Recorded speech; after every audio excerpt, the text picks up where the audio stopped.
hurt myself.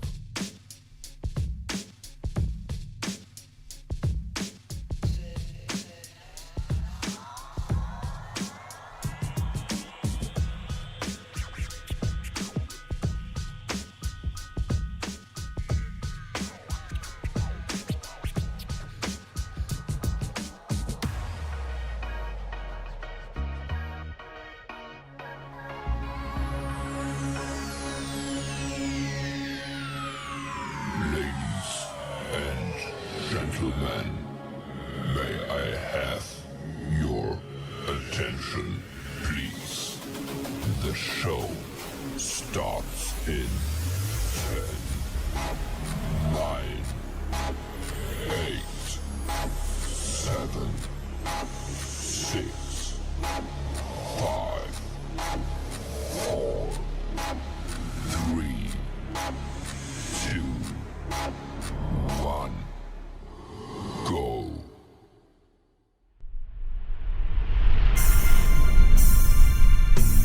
Live from Columbus, Ohio, it's Motown Downtown.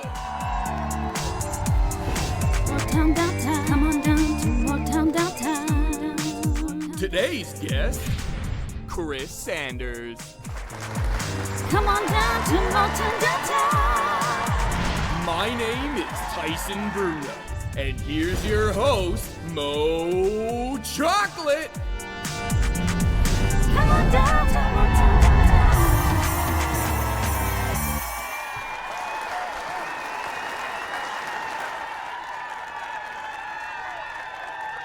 Hello, everybody, and welcome back to another episode of Motown Downtown, where we are here to give you a wonderful time and the greatest time. Yes, yes.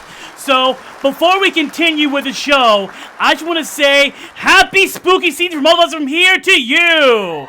Happy spooky season. Yes, yes. So with that out the way, let's welcome today's guest, shall we? Drum roll, please. Ladies and gentlemen, we have an award-winning content creator in the house tonight. A man who's been pumping out content since 2011. Whether he's talking about Pokemon, giving motivational speeches, or simply talking about the daily nerdy activities, you can count on him to keep it honest and 100% real. Folks, you know him, you love him. Put your hands together for the one and only Chris Sanders!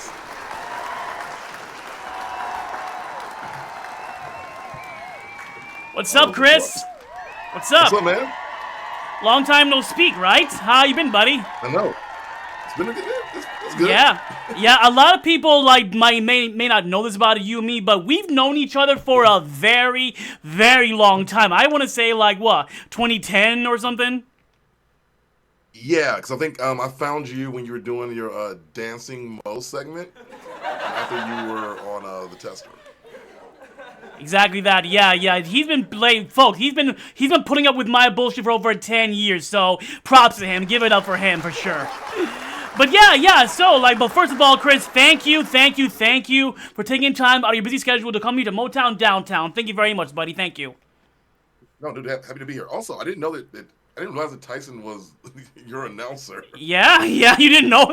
Three seasons in, and you're just now learning that. I don't know how I didn't notice it. It's called me wait, I know Tyson. He used to make the weirdest videos in the world. Yeah, and he's my announcer. So thanks for shout out for Tyson Bruno for that. Okay, so to anyone watching us right now who has no idea who you are, go ahead and introduce yourself to the audience.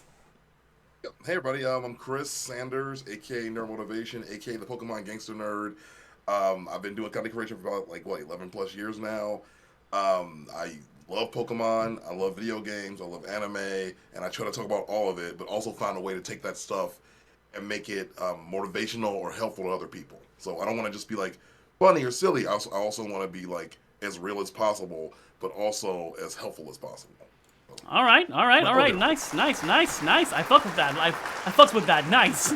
So, my first question for you, Chris, is what are some of your earliest memories as a gamer? What were you team PlayStation, team Sega, or team Nintendo? What console did you rock with, and why? I was Team Nintendo, 110%. Nice. I'm a little bit older, so I used to mess around with the SNES and the NES. This was my first system I ever played.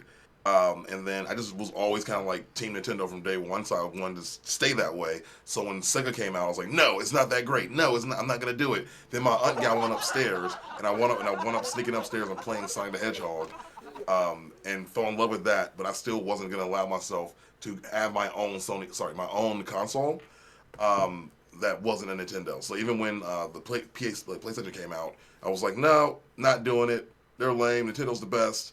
And I just kind of stuck with that attitude until I got a little bit older, and obviously I now play everything. Nice. So, I mean, can you remember, like, what got you into video games?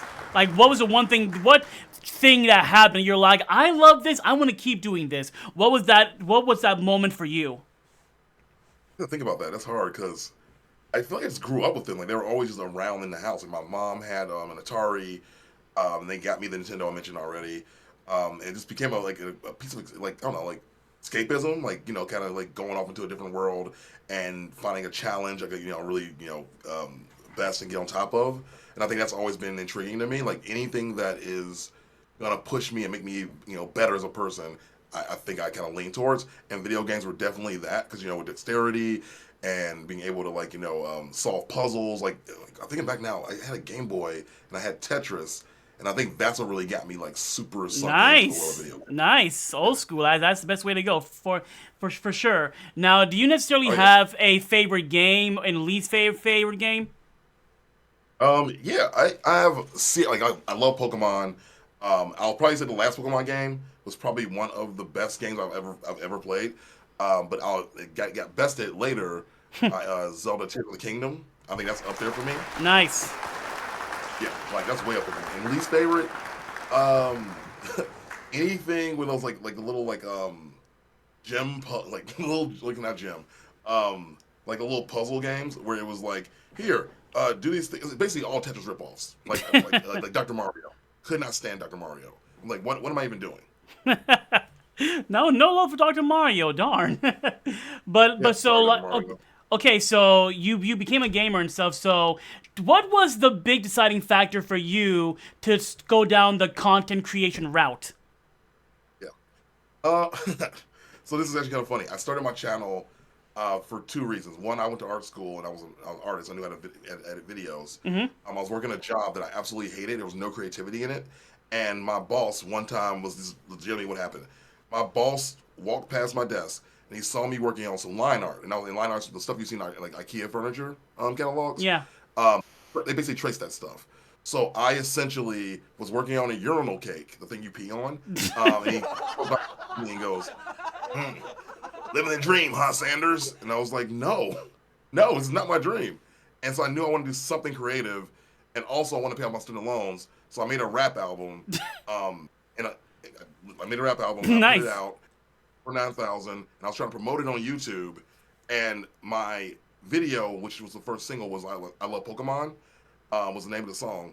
And my video did better than any of my sales did of the album. So I was like, okay, you know what? This kind of creation thing might be the better route to go to get along. And I wound up falling in love with it and didn't even care about the money at that point. So it was nice. Great. That's pretty cool. Like, it's just because I guess because they see your creative juices in that video, and that's what draw people in, then, right? Absolutely. Yeah, I did stop motion.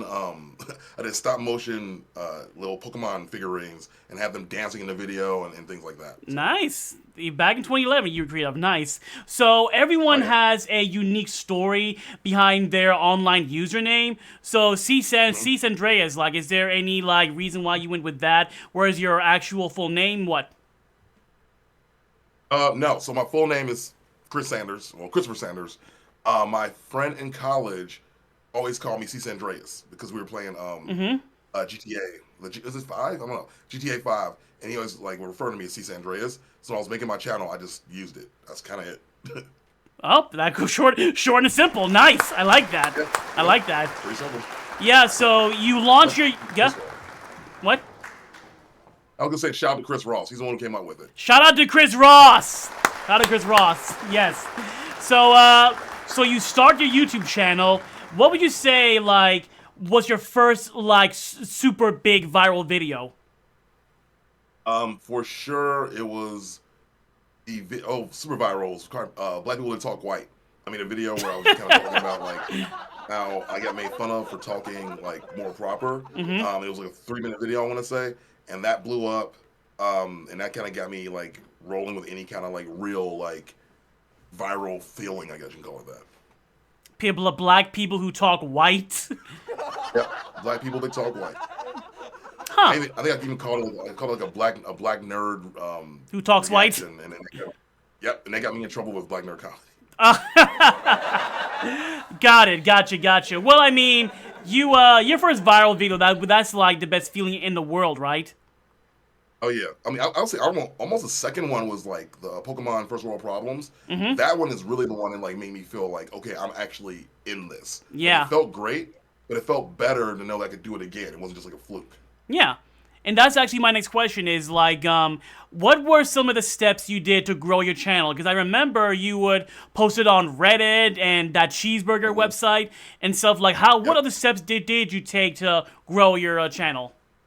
Yeah, so I did a few things. Like you said, I posted on Reddit a lot. I posted on Has Cheeseburger. I would find different like forums that were like, nerd flavored. I would do that. Then I would also reach out to people. And I actually wound up becoming friends with a lot of like people like yourself who were kind of in my same lane. One person that actually helped me out a lot was Boogie2988. He just saw my content, was like, yo, you seem a really good dude. I want to help you out. So back in the day with YouTube, you could like comment on people's pages and it would share it out to all of your people. So because Boogie did that, it went crazy. And so my channel also got an influx of people following it. But I'd also make sure I was making content to keep up with that stuff. Yeah. I want to reach out to people like Stu Dippin, Ricky. Love him. Love Stu Dippin. Dippin. Great dude. But it just doing a lot of networking, talking to people. I went to VidCon in person and met a lot of people, did a lot of networking. But beyond that, I just trying to make sure that my content was this kind of stuff that I wanted to watch. And I was making sure I was making things that made me laugh or made me happy before I try to like cater to an overall audience. So just a mixture of like consistently making content. I did like videos like 5 days a week at one point. Wow. Back in your younger days. Back in my younger days, yeah, before I had 2 jobs. Oh, what can you do? So, like, my next question is, when did you realize, like, what event happened that you just stopped in your tracks and you were like, wow, I'm actually getting pretty popular on YouTube. Good job, Chris. What moment was that for you? I want to say honestly, I won. So YouTube does these contests that like next up stuff. I won one of those, and I'm like, wait, so YouTube itself is actually recognizing all this hard work I've been putting in. And I think for me, that was kind of the big moment. I'm like, okay, I think I actually can do this. You know what I mean? And I'm gonna say too, it was like when I was able to get consistent numbers back then. When I was like seeing my videos, I put up a video and it'll get 5,000 views in a day, like something like that. Wow! That kind of thing was regularly. Doesn't happen now. Wow! But back then it was happening. I could make a video about playing in the snow and it would do well. Playing in the snow? Yep, I had a video where I was like playing around in the snow. Afterward, I just filmed it and just did like a little like talk afterwards, and it still did well. And that's when I thought I made it, because it was like I could post almost anything and it would just rock. Okay, so that was like your experimental phase, basically. What works and what doesn't work. Okay, okay. Yeah. So now I want to talk about streaming. Like, what made you decide to start going down the streaming on Twitch and YouTube route? If you want to be completely honest about it, because YouTube stopped sharing my videos, and I realized with streaming was like, I haven't put an effort into streaming, right? But it wasn't like sitting down editing a video all day and then not seeing it go anywhere, right? Like streaming, you get an instant gratification. So I knew that if I like kept doing it, and plus people just tend to show up and really, really like the shows I was putting on. So because of that, I was like, you know what, this might be better for me. I could spend less of my time building up and doing all this other stuff, and more time interacting with the people and connecting. And if I want to be like, motivational, then what better way to do it than have a direct access to me right now in real time? Yeah, I agree with that. That's why I went down this route too. It's awesome seeing real-time engagement, huh? Oh, absolutely. Yeah, I mean, people just jump in. They seem to love it. Yeah. People kind of go, "Whoa, this is awesome! I didn't know that YouTubers even did stuff like this." So, yeah, I love that the world's now gone the way of streaming. So I just think it's a more interactive, more fun format in general. Like I love videos. Don't get me wrong, or making videos, but I just think there's something special about streaming and having that direct connection to the people that make you who you are. I agree. I agree. Yes. So I ask this to all my guests who also stream. What is the one game that gave you the best streaming experience, and the one game that gave you the absolute worst streaming experience? Go. Oh my god, it's hard. God, it's really hard. I would say the worst streaming experience was probably when I was trying to do Smash Brothers. Smash Early Brothers. on, yeah, when I first got on Twitch, I was trying to stream Smash Brothers, but all of my systems were like outdated and I didn't even know it. So everything was running like molasses, and I was like, everything's like all in slow motion the whole time. I'm like, this is not going well. And then my mic would cut out constantly to figure out how to do the settings. You actually helped me out a lot, Mo, actually, with getting myself set up, because I didn't know half the stuff that you knew when I first started streaming. I just would just cut on my camera and go, and I never really streamed games until like much later. So once again, thank you for that, because you were influential in getting me in a good space for streaming. But as far as You're welcome. best, I would say even best, like, yeah, it's a mixture. Like, maybe Jackbox games. Those were my best. Jackbox? Yeah, oh yeah. We're Nice. all in it together. We're all having fun, and it's great. Nice. So, Chris, Mr. Sanders, something I want to talk to you about. So, you start streaming on Twitch, cool. And I start seeing you on the Hot Tub channel, I believe, right? So, just like, can you explain to us why you're, out of all the channels on Twitch, why specifically the hot tub and pool streams where we see all these half-naked girls everywhere, and you're just smiling like, hey guys, why that? Well, one, people are showing up to the streams when I stream in that channel. I own a coconut bra, and I will wear it. And I have a pool right next to me, so I'm following the rules. Mm-hmm. So therefore, I'm just playing the game the way you got to play it. Like, if I want people to show up, I got to be in the right space. But I think also, to me, it's like the dichotomy. Like, people will come to that stream, right, looking for one thing. Most of the time. You were there for that one time. Yes. Most of the time. And they'll go, oh, what? Is a random dude in here? And they'll go in and check me out, and actually I'm like really interacting with my followers, and we're really having good conversations, and it's fun. People will stay around for that for the most part. I only have one weird thing happen, and otherwise it's Please tell us this story. We want to know this weird story. But the audience wasn't here, so let them know this weird story. Sit down, grab popcorn. You're welcome. Take it away, Chris. Okay, so we're in the stream, and Mo is actually literally in the stream telling me, he was like, dude, this is not. You stream in a different channel if you want a different audience, because the people in here are just in here basically being horny, looking for like something to fap to. Can I say that? Yeah. We're 18 plus is fine. We're 18 plus is fine. Okay, and I'm like, no, man, people just in here playing games. They see the girls, but no one wants that. They got porn. Like, you're fine, right? Maybe I'll say like 10 minutes later, this dude came in and go, oh, take off your shirt. And they're like, no. I've been streaming in that category for months, and no one's ever done that. And he goes, I'm gonna pay for it right now. And he gifted me sub money, and like basically $20. And I'm like, all right, well, I'm doing this now. This is my life. Well, somebody paid you to take off your shirt, right? I took off my shirt, yes, but I didn't show nipple. So hey man, he paid for it. He paid for it. Yes, Chris, you are officially a hot tub streamer. Just saying, you are officially a hot tub streamer. Watch out, Amaranth! Chris Sanders is coming for you. First of all, I'm a pool and hot tub streamer. Pool. So, like, moving away from that now. So, you mentioned something about winning a award on YouTube, right? Mm-hmm. So, like, because that's why I keep, like, mentioning that in a title and stuff. Award-winning YouTuber! Tell us, like, what the competition was like, and your reaction when you found out you won. So, I'm gonna say this. It wasn't really, like, competition, per se. It was, like, it was international. YouTube picked 12 next up streamers. Next up content creators. And I just got picked in a group. Actually, there's a few people in there. Ellie was in there. I'm sure there's some other people, but yeah. Anyway, doesn't matter. Um, it was just a bunch of people that were just doing their thing, and they were, all had our own individual voices, and we had our own individual ways of like going about it. Oh, that's what it was. It was Next Up Vloggers. We were all vloggers. So I was just talking about like my daily life. I was talking about like video games and anime and TV shows that influenced me, but also my real life struggles, my real life issues, like when I got divorced, everything else like that.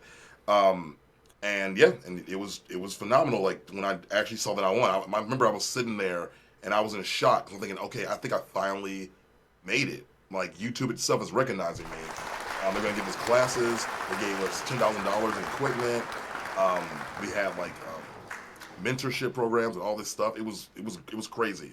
And the crazy thing about that whole thing though is everyone who was in my class, who is like 12 of us, almost all of them don't do YouTube anymore because YouTube's Really? algorithm changed.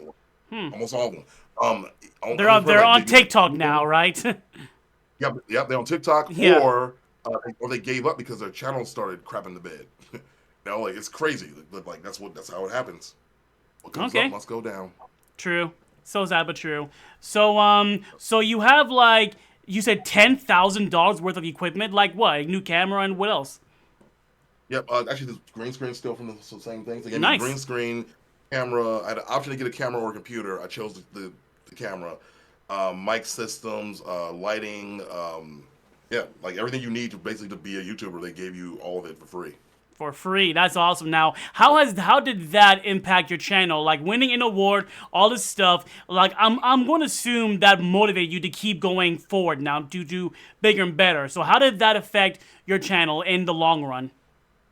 I think that for me, it made me up my production quality. So I was like, okay, well now people are looking. I need to make sure these videos always look good. So I was doing like multiple cameras at one point. I would like cut to one frame to another one. Yeah. Yeah, but yeah, it motivated me just to keep going, and not give up on the dream. Yeah. I believe that. Yeah. So next question is so being a YouTuber for what 10, 15 plus years? Am I saying that's right here? Yeah, that was about right. Close enough, yeah. What advice would you have for someone that wants to start YouTube right now? What advice would you give them? Don't do it. No. No, I'm joking. I would probably say right now to focus on short form content because that's what YouTube's promoting. That's what YouTube wants to put out there right now. They're directly trying to compete with TikTok, as we all know, and that's what they're highlighting. So they're focusing on that more heavily. So I wouldn't even tell you to like necessarily like worry about long form content. If you have great small ideas, break them up and figure out how to say them and do them in 1 minute if you can. But I also would say too is make sure you're doing it for the right reasons because it's a long, hard road. Yes, it to, is. Like to get any kind of like traction, especially on YouTube. Yeah, I would say like if you're really dedicated to this, make sure you're dedicated to it and your heart is in it because it's not gonna be easy and you're gonna have to put a lot of your time, blood, sweat, and tears into making it successful. Like some people do get lucky, don't get me wrong, but I think that if you want to stick with it, it's going to be a hard road. It's worth it in the end, though, for sure. So, Yeah, absolutely. I would say like one thing. Sorry. Go on, fine. Like getting me people like you, like is some of the best benefits of it because I made some of my best friends on YouTube, and it has nothing to do with the content I made. It's just the people that I met along the way. You know what I mean? oh, Chris, you're saying we're best friends, we're besties now? I'm saying we've always been friends. I'm like giving you crap. I'm giving you crap back. Yay, we're besties. Yay, confirmation. It's on Twitch now, so it's official now. Yes. So, Chris, what do you think about your community that you've created from the ground up? What's your thoughts on them? And do you have any shout outs you want to give out to?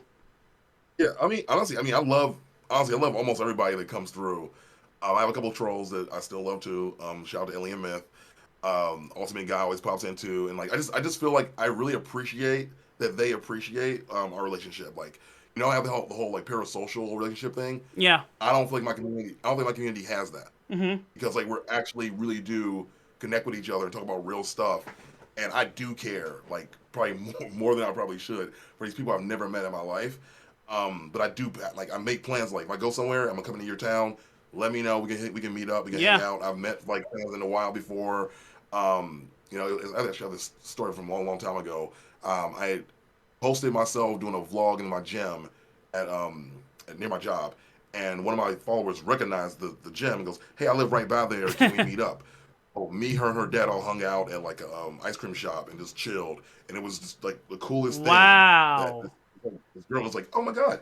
It's like it's like meeting one of your heroes, and I felt like so honored that someone even viewed me that way, and it Aw. was even more humbling to have it happen in person. You know what I mean?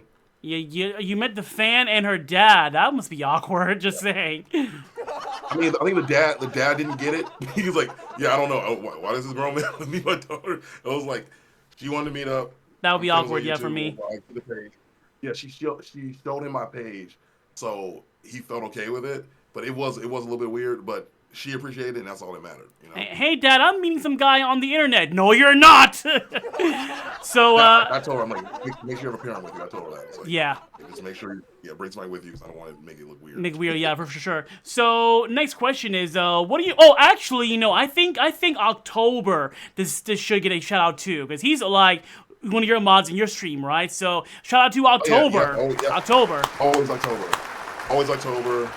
Shout out to you, sir. Yeah, he comes here every once in a while too. Love you, October. So next question is, so Chris, outside of gaming and content creation and stuff, what do you do outside of that? What do you do outside of content creation on your daily lives?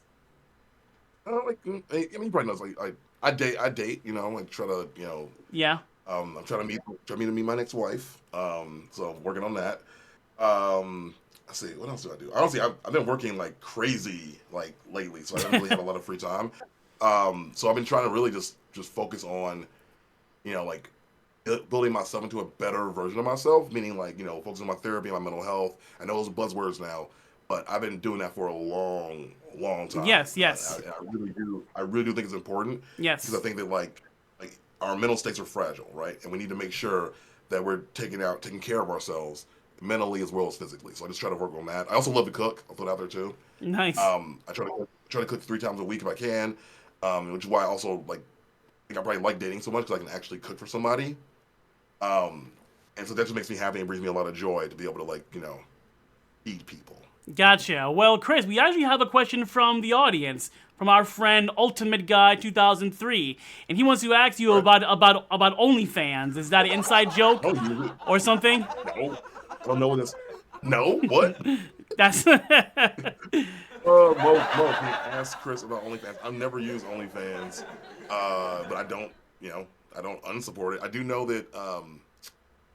Who was that? There was some celebrity that was peeling bananas with his feet on there and got paid to do it. Ew. And I would probably do that if I got if I got desperate for money. I would probably do that. Gotcha. Well, I'm glad I'm glad you brought up the whole mental health thing, and we're gonna get into some triggering topics. Just a heads up for everybody watching. But because my next question is, what is the nicest thing anyone has ever said to you about your content? Because I remember, in the 2010s or something, you started making suicidal prevention videos, and those are doing very well. So and I saw you made a video where someone said that Chris, you legit stopped me from doing that to myself, from taking my own life away. How does that feel for you to have your content impact someone in that way? Yeah, honestly, it's one, it's humbling, but two, it's sad to me that I even had to make the video. You know what I mean? Mm-hmm. But people do go through it all the time, and I knew people that I was related to that had been there.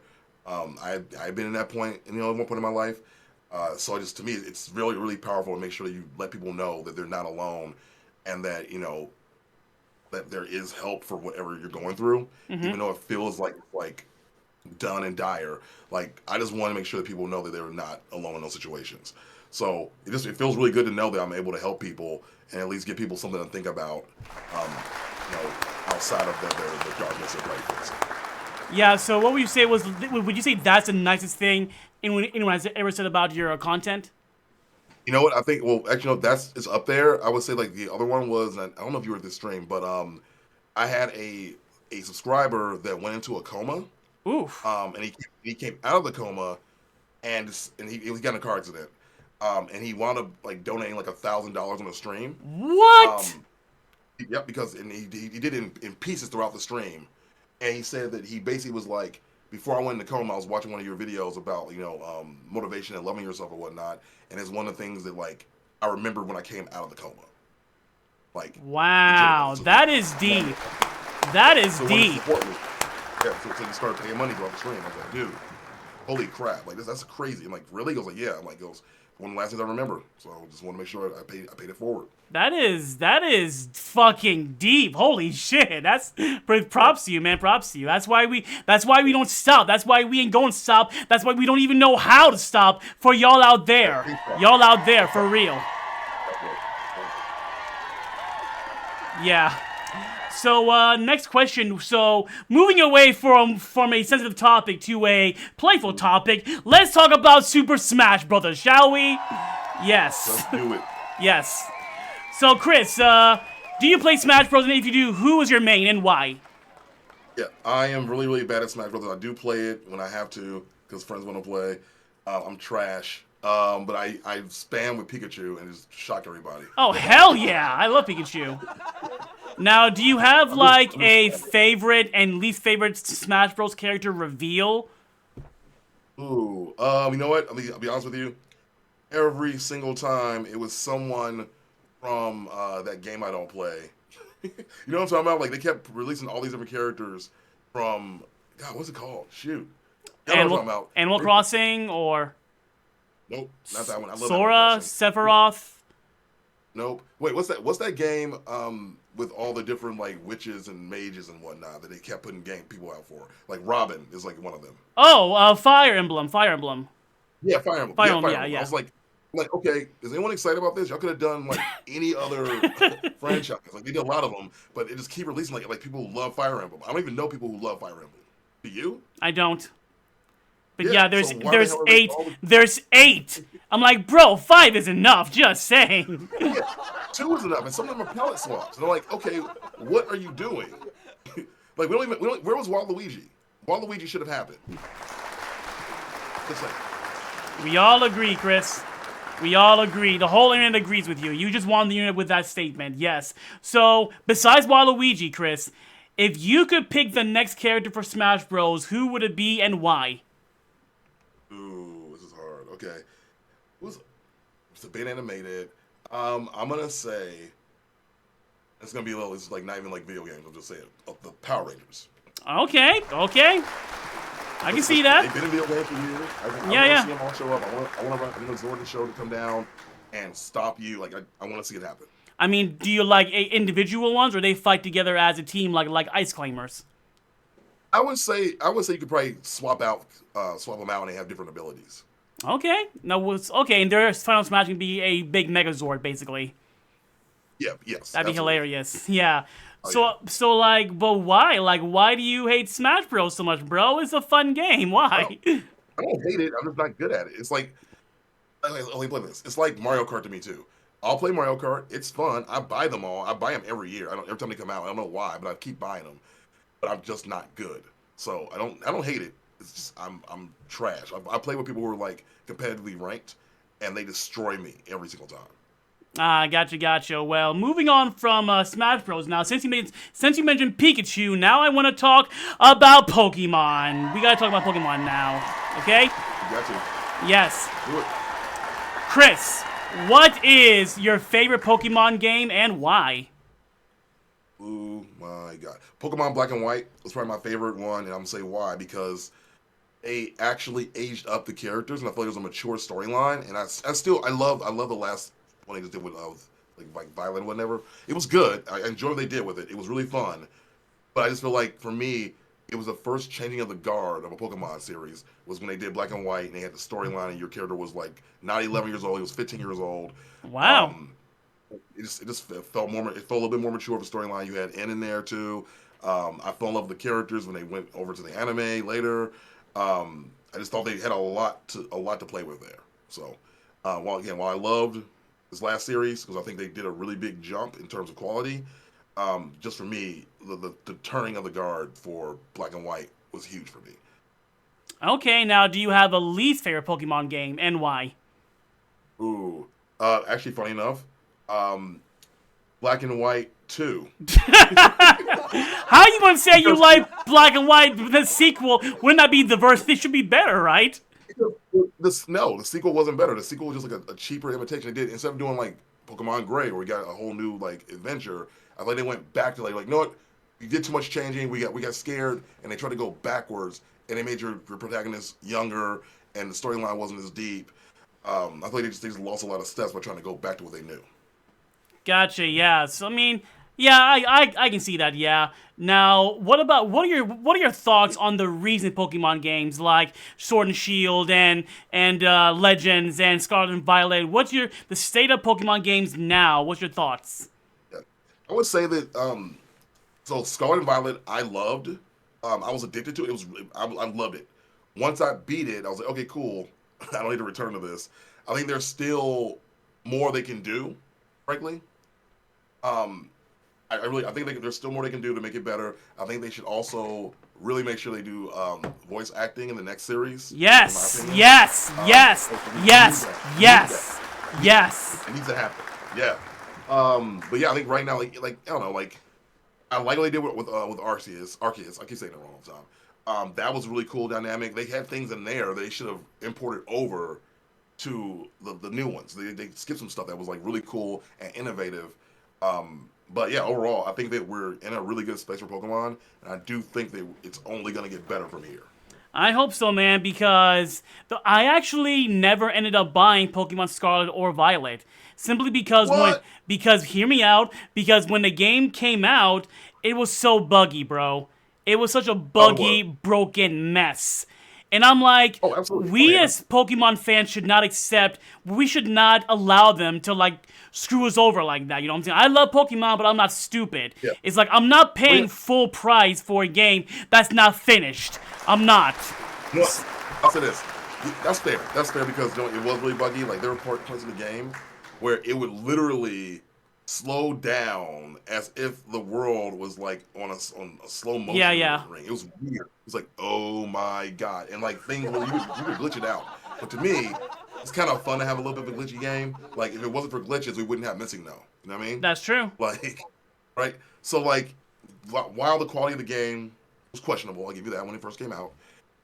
I still think that it was a really, really fun game, regardless of the bug, and that's a testament to how good the game was. Because even though it was buggy, it was still a lot of fun. I still think. Okay, I'll check it. I mean, now they patched it out. So there's that. Yeah. And plus the DLC is now one big package, so there's that too.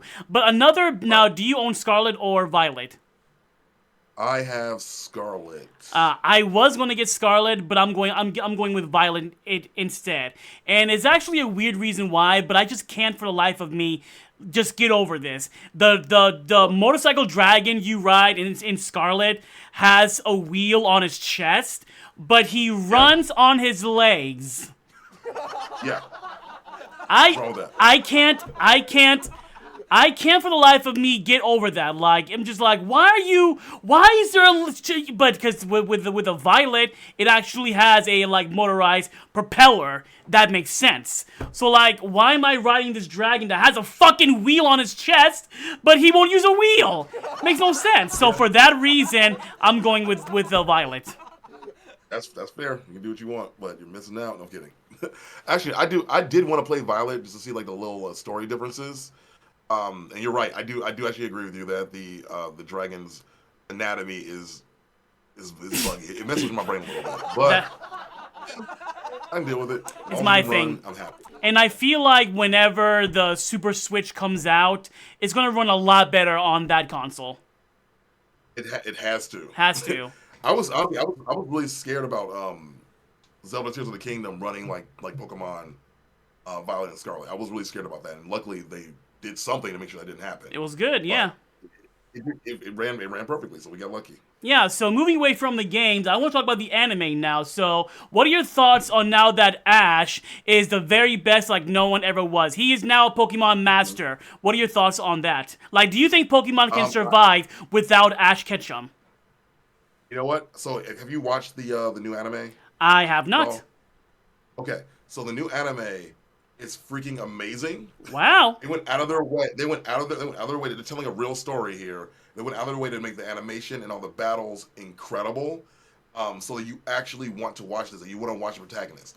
I don't love Roy, the secondary protagonist, after I think her name's Lilo. I forget her name right now. But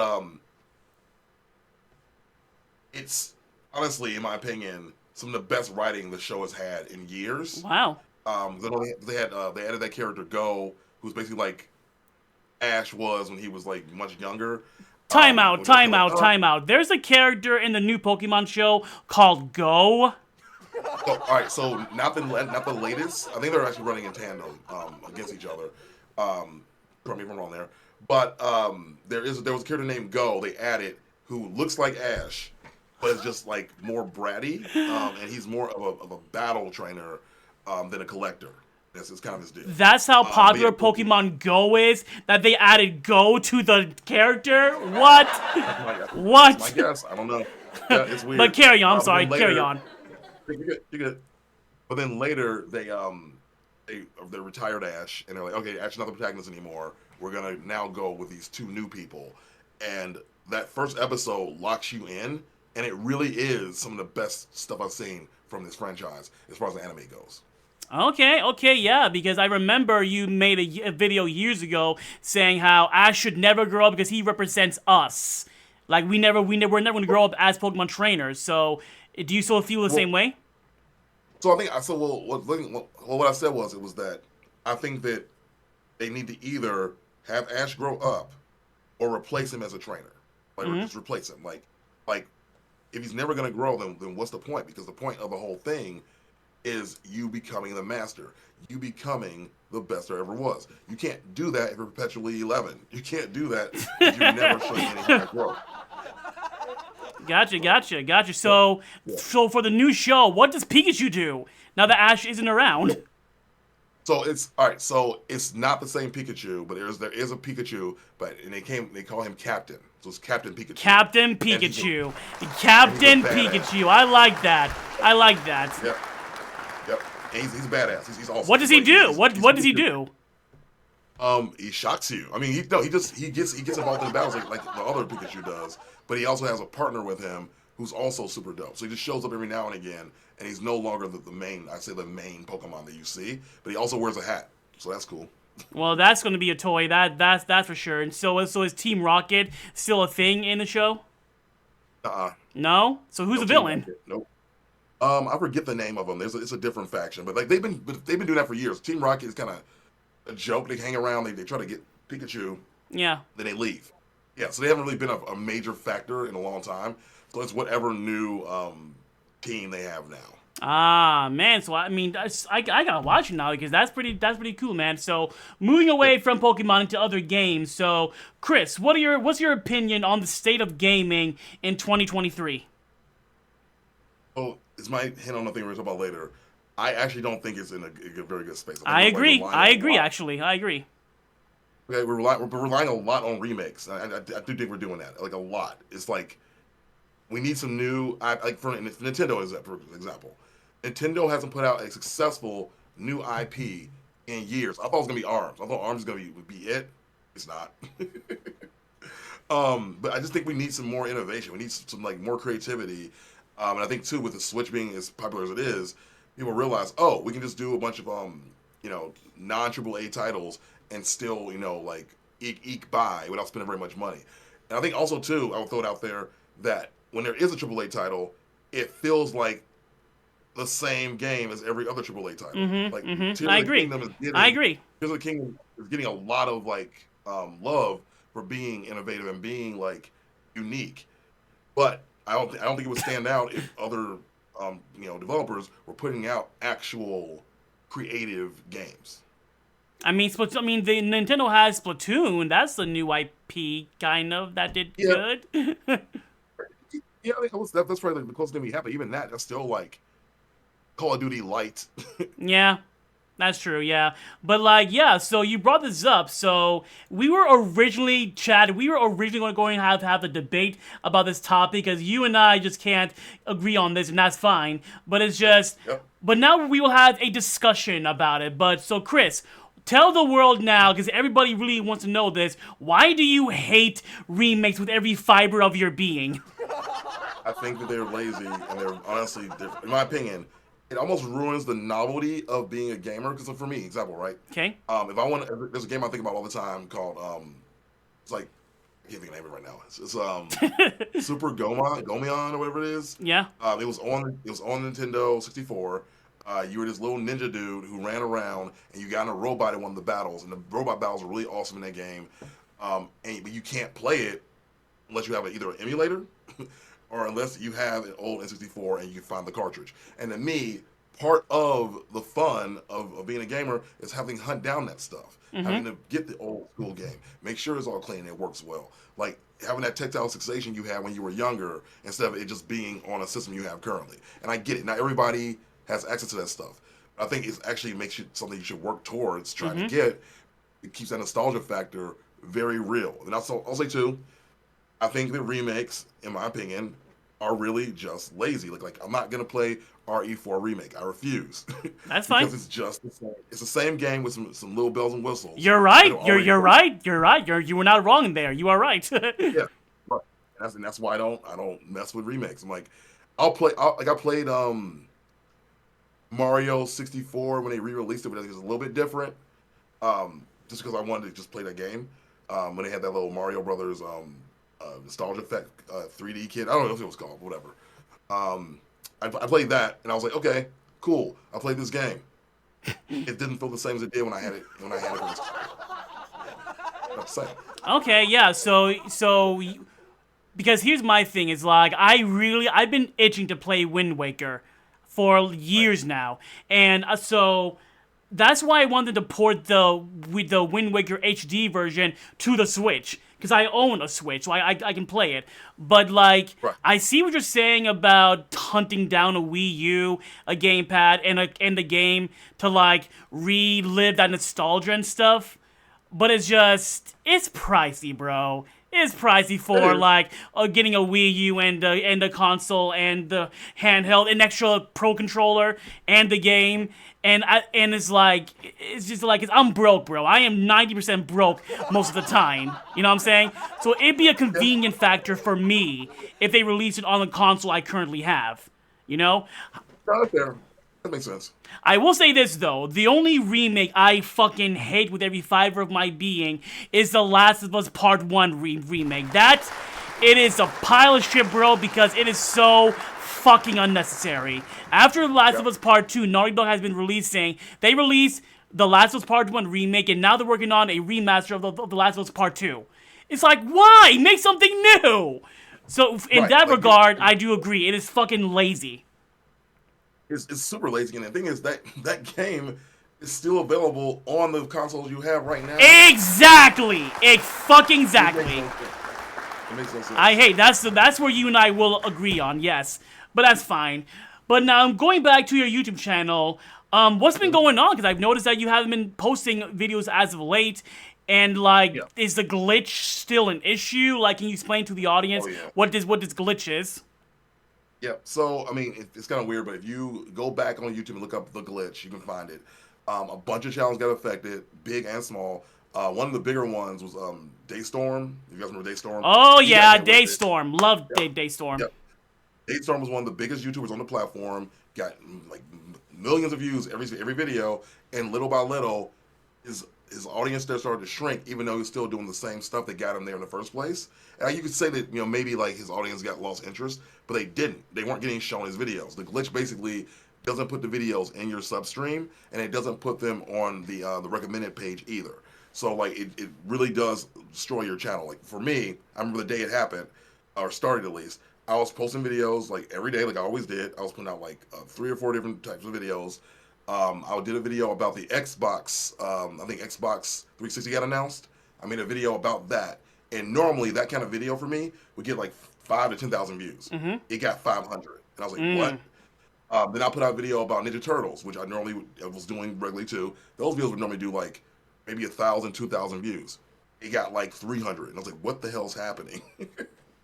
But I noticed that from that point forward, my videos could never hit like they used to. So something changed in the system because I was consistent. I was making the kind of videos my audience wanted to see, and I didn't do anything drastically different. I made good thumbnails, good quality. It was all the same things. It was affecting my channel. And so a lot of people who had that same issue channels, or they started new channels, and the new channels will perform like their old ones did eventually. For me, at least for content creation, I've been doing shorts because that's what YouTube is actually sharing. My last short was like last week, and it got 7,000 views. And it's crazy. That's what it is. And the one before that one got 1,000 views. Any video I posted as a regular video, all those videos get like 100 views, 200 views, and whatnot. And I just don't want to put the effort and time into creating something that's not going to be shown to anybody. Like it's my time. I work 2 jobs right now, and I don't have the time to put into content that YouTube isn't going to share. So therefore, I'm like, let's go to TikTok. Let's do the shorts thing because I was going to share. But I just want to make sure that people are actually seeing the thing that I'm putting my time and effort into. Okay, cool. So what do you do now then? Because the glitch is still on your channel, so you're focusing on shorts, and you also stream on YouTube and on TikTok. How has like the whole TikTok short format content, how's that been working out for you? Do you think that's the future of content creation? I think it's, well, I'll say this. I don't think it's necessarily short form is the future, but I do think that TikTok is handling the things that YouTube used to do really well, better than YouTube itself. Yes. Like 110%, like the editing features, the fact that you can now post a 10-minute video on TikTok, the fact that you can, be really creative with it, all the things that make me fall in love with content creation, they're all there right now on TikTok. So I think the future of it is going to be just, I think more bite-sized, but not necessarily the 1-minute videos or having to do short things. I just think that honestly, people's attention spans have gotten even worse than ever. And so the idea of trying to maintain that stuff, keep it up, and make sure that no matter what, you are doing your absolute best work when you post those videos, because they are going to get, shared around much quicker and better than they have in the past. Nice. Dropping words of wisdom. Love this, man. So, second to last question, Chris, is how much longer do you see yourself doing content creation, YouTube, and streaming? Like forever, or do you have do you think at some point you'll just retire from content creation? Honestly, I think I'll probably do it forever. Like I do a podcast, right? I love connecting with people. I love creating things. I love taking those silly moments in life and turning them into something that other people can relate to. I love paying less money in taxes so I can write off everything I do by doing content creation. I feel that. So I mean, it's real though. Like honestly, I make sure I'm always doing something to keep myself stimulated, to keep myself, in that creative space. And I think that YouTube and content creation as a whole are all part of that for me. So I don't think I'll ever actually stop. I might change what I'm doing or how I'm doing it, but until, let's say if somehow have kids, I might slow down then. But even there, I think I found a way to make something, just to make myself happy. Nice. That's what we all want at the end of the day, is to be happy. So, what about your future plans? Like in general, like since some of your members, since some of your viewers from your YouTube channel is watching us now, what are some of your upcoming plans for content, whether it be it TikTok or podcasts or videos? What's the world have in store for Chris Sanders? Yep. So right now I'm actually working on a project where I'm doing daily affirmation videos to kind of do the motivation thing, but I'm trying to also creatively find a way to tie it into something with nostalgia. I don't want to just go on there and be like, hey everybody, I was sad once and now I'm not sad anymore. Like let's find a creative hook for it. So I'm actually right now building that out, but I'm doing test runs right now on TikTok, playing around with different motivational topics. But I just want to make sure that I'm doing this in a way that makes you stand out and is more unique than just your typical person talking for 3 minutes about whatever. So other than that, I mean, I still do the podcast as much as I can. And that might be it for me for right now. Okay, well, actually, we have one more question from the audience before we go into the last segment. Chris, if you had a Pokemon for a pet, who would it be and why? Oh, this is hard because they're dangerous. I'm real honest. I'll probably say none of them because they're all setting things on fire and electrocuting you. And Eevee, bro, and Eevee's harmless. Yeah, but then let's say you expose it to the wrong stone, or you feed it at night, then it changes into an Umbreon and demon. I don't know. I think that if I could pick one and it was safe, a Magikarp.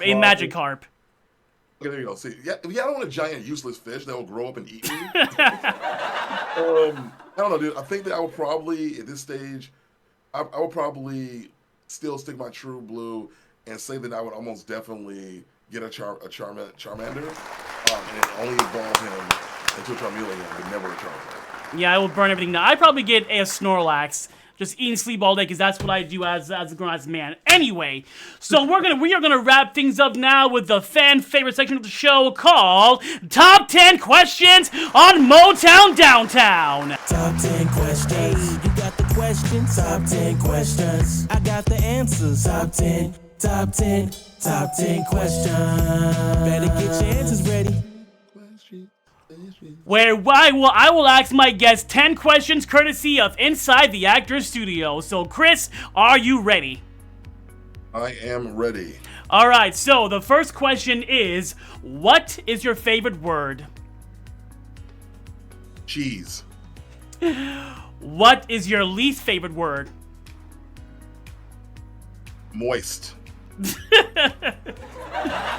We'll go with, okay. What? That's the answer. Yeah, I mean that's just I was not expecting that, to be honest. So, what makes you happy? I had a dirty joke in my head for that one. Love. What makes you upset? Ooh. Death and pain. What sound or noise makes you happy? Screaming. What sound? Why does screaming make you happy? I like sex. Okay, yeah, okay, we'll go with that, sure. So, what sound or noise do you hate? Ooh. Someone angry yelling. Angry yelling. Angry yelling? Okay. Angry yelling. Yeah, anger makes me really uncomfortable. Gotcha. So, Chris Sanders, what is your favorite curse word? Ooh, I don't have one. I don't like cursing. Yeah, I don't like cursing. How about a damn? You know what? I'll say a good F word when appropriate. Frankly, basically. So, so what profession other than your own would you like to attempt? Ooh, I think believe it or not, Mo, I think I would like to be a host. Host of what?